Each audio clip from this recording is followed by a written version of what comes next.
Hey everybody, I'm going to review Bronco's Panzer III A, kit number 35134. This is for Kitmaker Network and Armorama.com. This came out the end of last year and was highly anticipated on account of it being the sort of missing early variant of the Panzer III. The instructions are what is now typical Bronco full-color book. So sprue map on this page doesn't seem actually to have that much in it. So step one seems real simple. Hull tub, you're just putting like a front plate and a firewall in. Step two, slightly encouraging. The type of pieces that I'm seeing going on, the level of them doesn't seem overwhelming or unnecessarily over-engineered. So just a few parts here, I can't really identify what they are. I'm not that familiar with this variant of Panzer III. So here, putting some suspension springs together and attaching them with swing arms to the hull. And then just more of the same on the opposite side. This looks like the final drives here, which look actually really similar to the later Panzer IIIs. And then it apparently goes straight into row wheel construction here, and that might be the idler. Already here they have us doing their tracks, which I believe look like model cast-in tracks. Fenders, you have separate fender supports, there's a toolbox and some lights. Not a whole lot going on here. A little bit of photo etch here though. More on the fenders, just attaching the front and rear sections. You can have it flipped up if you want. A little more PE. And then adding your tools to the fenders here. Jack block and a few other bits like a shovel. So fenders going onto the lower hull. Here's our jack assembly, pretty similar to the way Dragon does it. Then our engine deck going together. We've got photo etch grills. Then putting the engine deck down onto the lower hull and starting the sort of fighting compartment area. Just a couple of little bits. Looks like a visor and the antenna mount. An MG34 with a double canister thing. That's pretty cool. You don't normally see that. And then like the sight here. Front plate going on to the rest of that part of the hull. Some tie downs here. So then the front of the lower hull bit going on here with the tow cable. It does have PE to go around the cable. Then we start turret construction with the interior. So here we have parts for the traverse and elevation systems and the seat. Seat actually looks quite complex there. The lower part of the turret and all the little sub-assemblies here going onto it. Building the MGs for the turret, we've got this sort of ammo canisters in the MG itself, and there's two on this mount. And the sight, then our barrel, which is slide molded, going into the breech pieces. I actually like the way this breech is done. It seems to be done in one piece. Rest of the gun going together. The shell catch bag. Then here we're mounting it into the mantlet, and then the mantlet into the lower part of the turret. Upper part of the turret assembly is relatively simple. We've got hinge detail and then this framing for the back side of the doors. Here we've got ventilators and the doors going on, a few other small bits like the vision ports. The cupola seems to be based on one large slide molded piece with a bunch of smaller bits going on, and then our hatches. Here they're showing us just how you can position the doors on the turret and the hatches. Then we put the upper part of the turret onto the lower bit with the gun and then put it onto the tank itself, and apparently we have a bucket. Marking options are unidentified Germany 3839, so you have the early gray and brown camo there. Unidentified 1940, just some large turret numbers. Here we've got unidentified 1940, Balkenkreuz, the later type, and then here's like your Polish campaign, famously, with the white Balkenkreuz that has been covered with mud. I think that's what that's supposed to represent, and then your turret numbers. Photo etch is kept to a minimum in this kit. It is just a few little bits and then the engine intake grills. Pretty small sheet in general. Weight of it seems fine. The decals seem to have a large carrier film, at least in the sections here between like the 2 and the 3. Not much to report. Everything's actually just in white. They seem okay. First, the tracks, which come in a bag like this for the links with a jig. Each strip has 12 track links. They look pretty clean. Guide horns are hollow. Not bad. 3 attachment points per link. That's not too bad. They seem in okay places as well. Also with it we get 2 sprues like this, which are just the pins for the track links.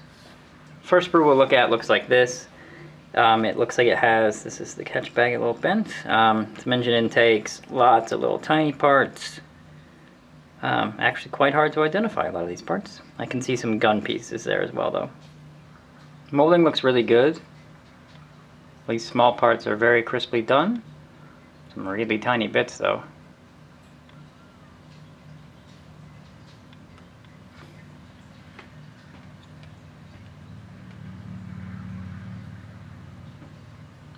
ball mount. Grills look okay. Then we have this sprue, which is our fenders, engine deck, the lower part of the turret. There's like the seat, the hatches, a bunch of small parts.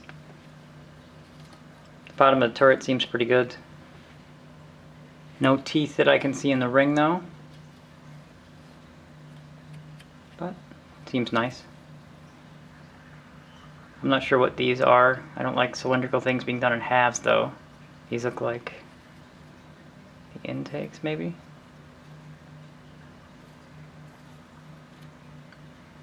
All these parts are very thin, very nice. There's our gun barrel. Seems good. Mantlet seems nice. The anti-slip on the fenders is good. Both sides as well.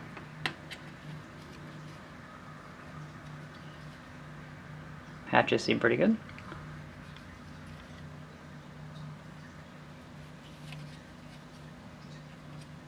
Then we have this sprue, which is a few more larger hull parts, our front plate, firewall, final drives, and our OBM tools. Seems strange to me that they did this in one molding and not separate pieces, but it does seem to be crisp enough. These are nice right here. Front plate seems alright. I think I would have done this as a separate molding maybe, separate piece. Not sure. Seems nice, all the hinges. I think Dragon does these as separate pieces, but these seem really good. It's just a blank firewall.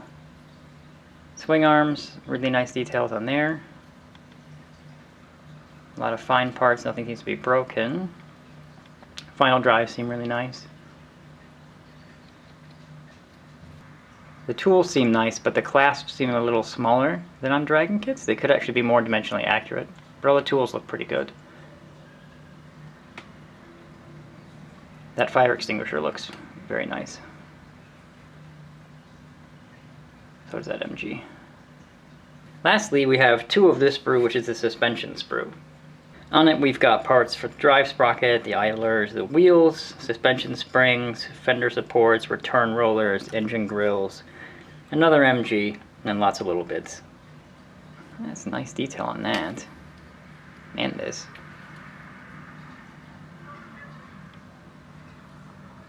Sprocket seems really good too.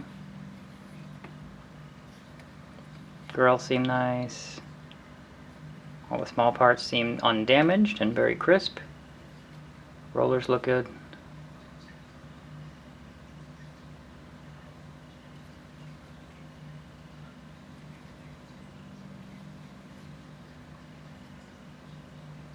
Springs look really nice too. Then our wheels. That very particular Panzer III A wheel. They look nice. Clear parts, not that many, more than likely just vision blocks, maybe convoy lights here. They seem pretty clear and pretty crisply molded. I don't see any problems. So the hull tub, the plastic seems pretty thin but very stiff. I don't see any warping. Some really nice details in here. Kind of a different way of doing it. They've got the rear plate kind of already on. Some odd location marks there. I assume that'll work. That gives the impression of the older style of model with the outlined raised details. Yeah, that's an odd way of putting a locator on, but as long as the part goes around it, it should be okay. Interesting details here. Pretty sharp too. Maybe a little soft in areas, but it seems pretty nice.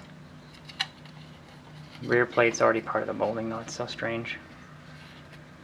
But it doesn't seem to have suffered for it. Part of the upper hull we have is just a pretty simple piece like this. It's got what looks like a antenna mount there, vision port there. The detail on it seems to match everything else, seems pretty good. Real quick test fit. Seems like it would fit right in there. Our upper part of the turret, very similar to the way Dragon does it. One piece, which is good. The details seem nice. The bevel seems sharp.